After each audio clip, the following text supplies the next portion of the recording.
Ngayon naman mga kaibon ay pag-usapan natin, ilang araw nga ba dapat natin tanggalin yung itlog kung alam natin na bugok na. Dito mga kaibon sa itlog na pinapakita ko po sa inyo. So meron pong 4. So ito ay tatanggalin ko na kasi meron tong napisa na isa.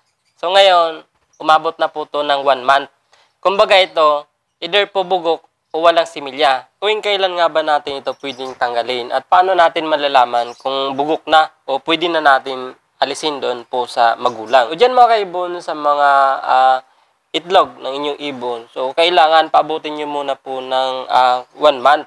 Kasi yung mga itlog po ng ibon natin ay hindi naman po yan sabay-sabay na iniire. Meron pong isang araw na palugit bago po masundan yung itlog. So kailangan paabutin nyo muna po ng 1 buwan bago nyo po tanggalin yung kanilang itlog. Para naman hindi po masayang, baka po fertile pa naman yan, so matanggal nyo na. So wag nyo munang tanggalin ng 21 days to 25 para naman maging safe pa rin po kayo doon po sa itlog. Hindi po masayang. Baka kasi maging fertile pa po yan.